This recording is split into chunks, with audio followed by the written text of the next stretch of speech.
In October 2018, federal prosecutors in Syracuse, New York, unsealed an indictment that named 14 men as members of one of the most violent street gangs in the city's history. The charges included conspiracy, drug trafficking, robbery, illegal firearms, credit card fraud, and 2 murders. The gang had been operating on the southwest side of Syracuse for over 20 years, and for most of those 20 years, law enforcement had been watching them tear the community apart, one act of violence at a time. This is the story of the 110 gang, how they built a criminal empire in plain sight, and how the federal government finally dismantled it. The southwest side of Syracuse, New York, is not a large area on a map, but to the people who lived there, it felt like its own world, one with its own rules, its own power structure, and its own enforcers. The 110 gang carved out a defined stretch of that neighborhood and claimed it as theirs. Their territory ran from Tolman Street to Onondaga Avenue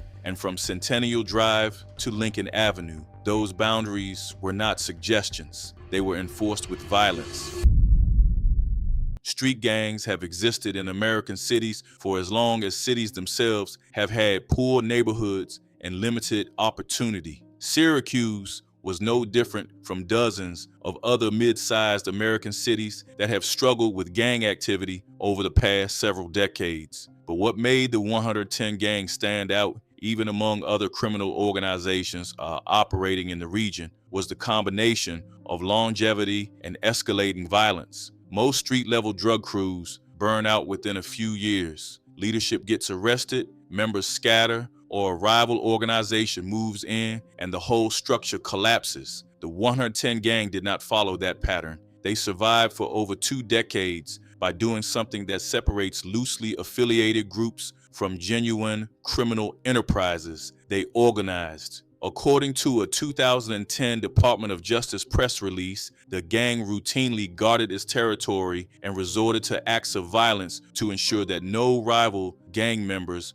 could operate within their boundaries. That was not an accident or a byproduct of street life. That was deliberate policy. The violence was not random. It was strategic, purposeful, and directed from within the organization's leadership towards specific targets for specific reasons. The neighborhood they controlled was not just a place where they happened to live. It was an asset. Controlling that territory meant controlling the drug market within it, which meant controlling the revenue, which meant the violence that protected that revenue was, in their calculus, a business expense. Law enforcement would later describe the gang as a criminal enterprise in the truest legal sense of the word, and that language was not rhetorical. It was the legal foundation of the federal case that would eventually bring them down. The residents who lived within those boundaries had little choice but to adapt. Some kept their heads down and tried to navigate daily life as quietly as possible. Others, particularly younger men with limited economic options, got drawn into the orbit of the gang itself. The southwest side of Syracuse had never been a wealthy neighborhood. Poverty, unemployment, and limited economic mobility were already present long before the 110 gang consolidated its grip on the area. But the gang's presence transformed those existing hardships into something more acute, because now the dangers of poverty were compounded by the constant threat of gang violence and the fear of becoming collateral damage in someone else's dispute. The 110 gang did not start out as the organization it eventually became. Like most street-level criminal groups, it began with drugs. In the early 2000s, the gang was primarily focused on drug distribution within its territory, controlling the flow of narcotics on their streets and using low-level enforcers to protect that supply chain from rivals and from customers who owed money. Drug dealing at the street level is, on its own, a relatively simple operation. Someone supplies the product, others distribute it, and violence is used when necessary to protect the operation from interference. Hundreds of drug crews operate exactly this way in cities across the country. What transforms a drug crew into a criminal enterprise in the legal sense is the development of structure, continuity, and diversification. Over time, the 110 gang's operation expanded significantly. Prosecutors would later document that by the period covered in the federal indictment, the gang had moved well beyond simple drug dealing. They were involved in robbery. They were running credit card fraud schemes to generate additional income streams. They maintained a shared cache of illegal firearms, weapons that were passed between members as needed, meaning that any individual member could potentially claim no personal ownership of a specific gun. And they used violence not just to protect territory, but to retaliate against rivals, to send warnings, and to enforce the internal discipline of the organization itself. Credit card fraud might seem like an unexpected addition to the criminal portfolio of a gang more commonly associated with guns and drugs, but it reflects the adaptability of the 110 Gang's leadership. Fraud generates money without the same immediate physical risk as a street-level drug transaction. It supplements income during periods when law enforcement pressure on drug operations intensifies. Criminal organizations that survive for decades tend to be the ones that diversify, and the 110 Gang had clearly absorbed that lesson over their years of operation. The firearms arrangement is worth examining in detail because it became a significant element of the federal prosecution. Community firearms, as they were described in the indictment, are weapons that effectively belong to the group rather than to any single person. A member who needs a gun for a specific purpose takes one from the pool and returns it after the fact. This practice makes it considerably harder to trace a weapon back to a specific shooter, because the gun may have passed through multiple hands across multiple incidents. It reflects a level of operational thinking that goes well beyond what most people imagine when they picture a street gang operating out of a mid-sized American city. By the time federal investigators began building their case in earnest, the 110 Gang had been operating this way for years. The drug trafficking was ongoing, the violence was ongoing, and the organization had developed enough internal structure and loyalty that members were prepared to commit serious crimes, including murder, on behalf of the gang and on the instructions of its leadership. The 110 Gang was also known by another name among its members and within the community, Face Mob. That nickname was not chosen at random. It was a tribute to a slain member named Darren Face Scott, a man who had been part of the gang and whose death became woven into the identity the organization built around itself. Naming a criminal organization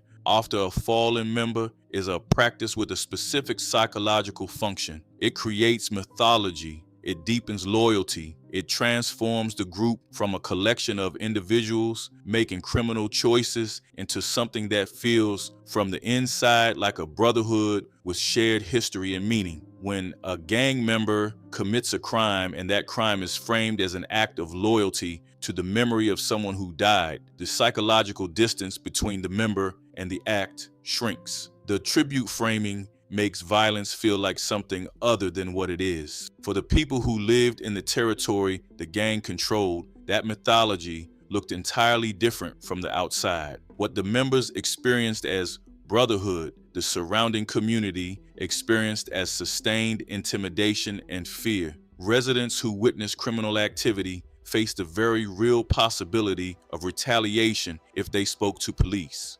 Businesses operating near gang territory dealt with the constant undercurrent of threat, and young people growing up in the neighborhood were actively recruited into the organization, which is how a gang that began in the early 2000s was still operating at full strength nearly 2 decades later. Recruiting is what gives a criminal organization its durability. A gang that relies entirely on its founding members will eventually age out, get arrested, or die. But a gang that actively brings in younger members, shapes their worldview, and builds loyalty before law enforcement is even on their radar, creates a self-sustaining pipeline of replacements. By the time a young recruit from the southwest side of Syracuse fully understood what he had gotten himself into, he was already too deep to easily extract himself.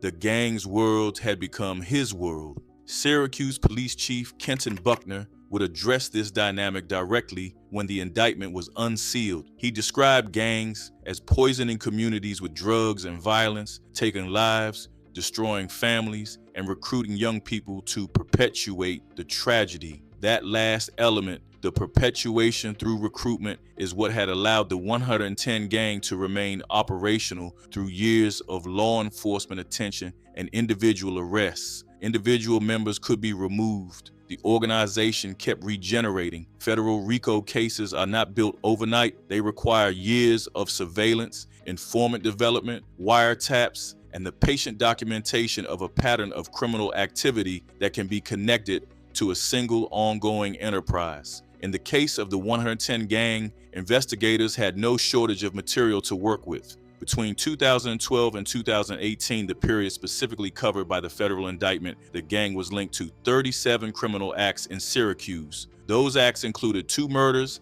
6 shootings, 2 stabbings, and an extensive pattern of drug dealing. Each of those incidents was not merely a standalone crime. Each one was a data point in the larger picture of an organization operating in a coordinated and ongoing way, which is exactly the kind of pattern that RICO was designed to address. 2 murders in particular became critical turning points in the investigation. On October 14, 2015, a homicide occurred at 148 Hope Avenue on the southwest side of the city. Less than a month later, on November 10, 2015, a second homicide took place at 550 South Clinton Street. Both murders, on different streets involving different victims, were ultimately connected to 110 gang members by investigators working the cases. The proximity of the killings in time and the gang connection to both triggered what police described as a truce trigger, a protocol used when escalating gang violence reaches a threshold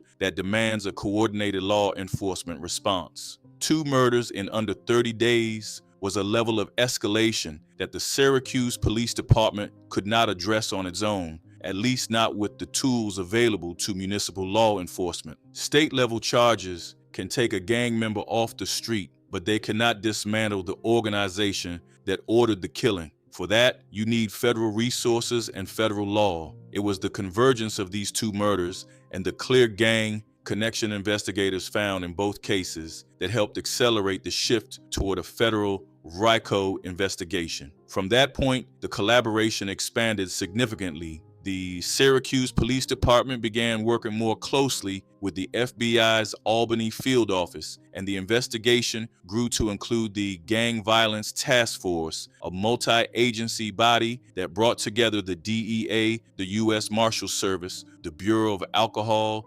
Tobacco, Firearms, and Explosives, the New York State Police, the New York State Department of Corrections, the New York State Attorney General's Office, and the Onondaga County District Attorney's Office. That is a substantial concentration of law enforcement resources directed at a single street gang in a mid-sized city. It speaks to how seriously federal authorities assess the threat and to how complex the evidentiary requirements of a RICO case actually are. Every shooting, every drug transaction, every robbery that investigators documented had to be connected not just to an individual defendant, but to the gang as a functioning enterprise. Building that picture required coordination between agencies and years of investigative work before prosecutors were confident enough to seek an indictment. On October 29, 2018, federal prosecutors in the Northern District of New York unsealed the indictment. 14 men were charged with conspiracy to violate the Racketeer Influenced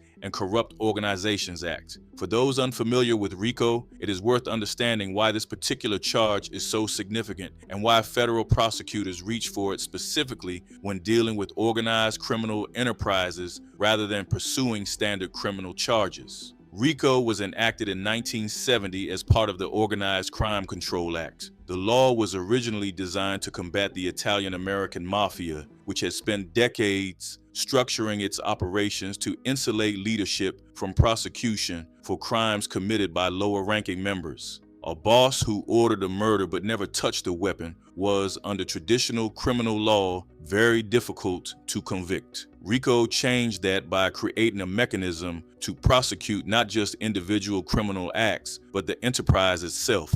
Under the statute, prosecutors can charge individuals with conspiracy if they can prove those individuals participated in a pattern of racketeering activity connected to an ongoing criminal organization. The maximum sentence under a RICO conspiracy conviction that includes a murder finding is life in federal prison. In practical terms, RICO means that a leader who orders violence but does not personally carry it out can be held fully responsible. It means that the organization's entire history of criminal conduct becomes relevant evidence against each individual member. And it means that sentences, when convictions are secured, reflect not just a single crime, but years of criminal activity connected to a coherent enterprise. The 2018 indictment against the 110 gang covered the full documented range of the organization's activity: drug trafficking, robbery, assault, murder, illegal firearms possession, and credit card fraud. All 14 men named in the charging documents faced the possibility of life in federal prison. The years-long investigation had produced enough evidence to take the whole organization down at once, rather than picking off individual members one at a time through state-level charges. Of the 14 men indicted, one name stood above the rest in terms of the government's case and the severity of the charges: Anthony Hopper, known on the street as A-Dog.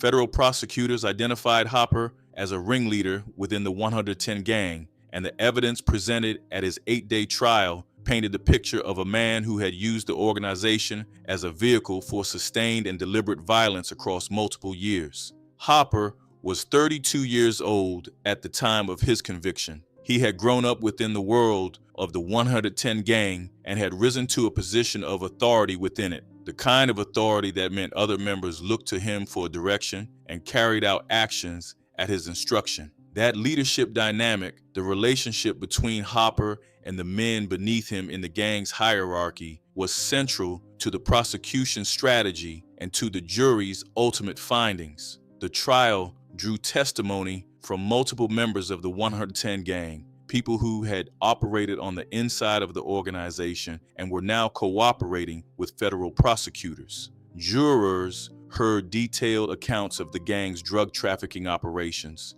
its robberies, its illegal firearms arrangements, and the way it retaliated against rival gangs for shootings and killings. The picture that emerged over 8 days of testimony was of an organization that ran with a degree of internal structure and coordination that far exceeded anything casual observers might have imagined. The centerpiece of the case against Hopper was a 2014 murder. Prosecutors alleged that Hopper had ordered and directed the killing of a rival and had been directly present when it happened. According to testimony at trial, Hopper was in the vehicle from which the fatal shots were fired. Another gang member, Yamar Spanky Long, drove the car. Hopper was the shooter. The victim, identified in court documents as a rival, was killed in what prosecutors described as a deliberate act of gang enforcement carried out at Hopper's direction. The jury convicted Hopper of RICO conspiracy with the specific finding that he was guilty of the 2014 murder embedded within that conspiracy. They acquitted him on a second murder allegation that had also been included in the indictment, as well as on a separate charge related to discharge of a firearm during a crime of violence. The acquittals did not change the fundamental outcome. The RICO conviction with the murder finding exposed Hopper to a maximum sentence of life in federal prison. U.S. Attorney Grant Jacket addressed the verdict directly, saying that no one should have to live in a neighborhood controlled by thugs, and that the outcome demonstrated what dedicated law enforcement partnership could accomplish for a community. FBI Special Agent in charge, James Hendricks, added that Hopper had chosen to terrorize his community through violence and fear on behalf of the gang, and that the conviction would now hold him accountable for those choices. Sentencing took place before senior United States District Judge Frederick J. Scullin Jr. in September 2020. The court imposed 385 months in federal prison, which works out to just over 32 years. Federal prosecutors described Hopper as a dangerously evil leader of the gang, and the sentence reflected the court's assessment of his central role in directing the organization's violence over many years. While Hopper's trial was the most visible element of the prosecution, the remaining 13 defendants moved through the federal system over the following 2 years. Unlike Hopper, who chose to take his case to a jury, All 13 of the other men charged in the 2018 indictment ultimately entered guilty pleas. Yamar Spanky Long, who had driven the car during the 2014 murder, pleaded guilty in 2020. Long admitted to his role in the shooting and to participating in drug distribution on behalf of the gang. His guilty plea and cooperation with prosecutors were factored into his sentence, and he received 210 months in federal prison, or approximately 17 and a half years. The gap between Long's sentence and Hopper's reflects the court's assessment of their respective roles. Long was a participant. Hopper was identified as the director. Riley Renier Smith came into the 2018 case with significant prior history. Smith had already been convicted of a RICO charge in 2011, meaning he was a repeat offender within the specific framework of racketeering law at the time of the new indictment. He pleaded guilty to stabbing another man during a gang conflict in 2017 and to drug sales, and received a sentence of 78 months. Gamors Pep Kinsey admitted to drug trafficking, illegal possession of a firearm, and participating in at least one shooting on behalf of the gang. He was sentenced in November 2020 to 150 months in federal prison. Rashawn Wormy Wynn entered a guilty plea and received 92 months. Wynn's case had an additional chapter after sentencing. He filed an appeal arguing that he had played only a minor role within the gang and that his sentence did not properly reflect that limited involvement. Federal sentencing guidelines do contain provisions for reduced sentences based on a defendant's role in an offense, and Wynn's legal team built their appeal around that argument. The Second Circuit Court of Appeals reviewed the case and in 2024 upheld the original conviction and sentence, pointing to Wynn's long-standing ties to the organization and the nature of his activities within it. Being a less prominent member of a violent criminal enterprise is not the same as being a peripheral or unwitting one, and the evidence in Wynn's case did not support the downward adjustment he sought. By the end of 2020, every defendant in the 2018 indictment had been resolved. 13 guilty pleas and 1 conviction at trial. Sentences ranging from 78 months on the low end to 385 months for Hopper. Each sentencing judge emphasized the violent nature of the gang's conduct and the damage it had inflicted on the southwest side of Syracuse over 2+ decades of operation. The prosecution of the 110 gang was not conducted in isolation. It was part of a larger federal strategy around violent crime called Project Safe Neighborhoods, a Department of Justice initiative that serves as a centerpiece of the federal government's violent crime reduction efforts. Project Safe Neighborhoods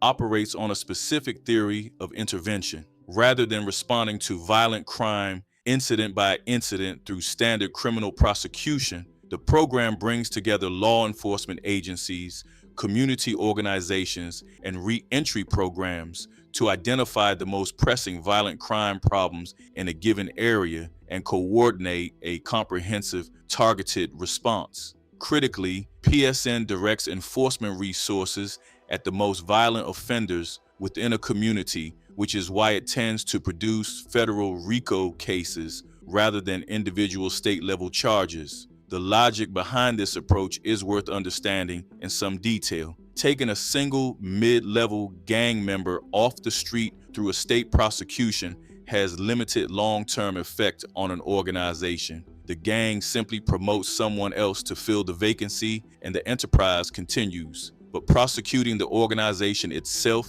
holding its leadership accountable for the full documented pattern of criminal conduct, and securing sentences that remove those leaders from the community for decades creates a disruption that is far harder to recover from. The 110 gang had proven resilient against the ordinary tools of local law enforcement. PSN offered a different framework entirely. In the Syracuse case, the PSN model meant that multi-agency coordination was part of the investigation's structure from an early stage. The FBI, the DEA, the ATF, the U.S. Marshal Service, state police, corrections officials, and local prosecutors were all operating from a shared strategic framework. That alignment is what made it possible to build a case complex enough to take 14 defendants down simultaneously under federal RICO charges. When the final sentencing hearings concluded in 2020, law enforcement officials were deliberate about not declaring total victory. Criminal organizations have a tendency to regenerate after leadership is removed, and the southwest side of Syracuse was not suddenly transformed into a different place because 14 men had been sentenced to federal prison. But the outcome did carry concrete meaning, both for the community and for the way federal law enforcement approaches entrenched gang activity. For the residents of the Southwest Side who had lived under the 110 gang's influence for years, the convictions represented a formal accounting. The 2015 murders, the 6 documented shootings, the stabbings, the years of drug trafficking, and the ever-present firearms. Those were not statistics to the people who lived there. They were events that had happened in their neighborhood, in some cases to people they knew, and that had shaped the experience of daily life in ways that outsiders rarely fully appreciate. Neighborhoods that carry concentrated gang violence for extended periods absorb that history in lasting ways. Trust between residents and police, damaged by years of fear and the reasonable concern that cooperation with law enforcement invites retaliation, does not immediately recover because a gang's leadership has been convicted. Young people who were pulled into the gang's orbit during its years of operation do not automatically find different paths when the organization is dismantled. The social damage of 20 years of organized criminal activity in a defined geographic area is not reversed by a series of federal sentencing hearings. What the convictions did produce, though, was a clear and documented record. The indictment, the trial testimony, the guilty pleas, and the sentencing statements collectively created an official account of what the 110 gang had done, who had led it, who had carried out its violence, and what the consequences would be. For a community that had watched this organization operate for 2 decades while feeling largely powerless, that record had its own form of significance. The 110 gang story does not end cleanly. Criminal organizations do not simply cease to exist when their leadership is convicted. The territory the gang once controlled still exists. The conditions that made it hospitable to organized criminal activity, poverty, limited opportunity, generational disinvestment did not change because 14 men received federal prison sentences. And the culture the gang had spent over 2 decades building, the face mob identity, the loyalty structures, the mythology around Daron, Face Scott, those things do not dissolve on a court date. What the case did demonstrate, and what gives it significance beyond the immediate community of Syracuse, is that the RICO statute remains one of the most powerful tools available to federal prosecutors when they are confronting organizations that have specifically structured themselves to survive ordinary law enforcement. The 110 gang had proven that street gangs can be built to last, that with the right combination of violence, internal loyalty, and operational discipline, an organization can control a neighborhood for decades. The federal prosecution proved that even organizations built to last have vulnerabilities, and that RICO was specifically designed to exploit them. Anthony Hopper, serving 385 months, will not be eligible for release until he is deep into his 60s. The other defendants, with sentences ranging from 6.5 to 17.5 years, will return to society over the coming years. Whether the southwest side of Syracuse looks meaningfully different by the time each of them comes home is a question that residents, community organizations, and law enforcement are still working to answer. What is not in question is the scale of what the 110 gang did to that neighborhood across their years of operation. 37 documented criminal acts in just 6 years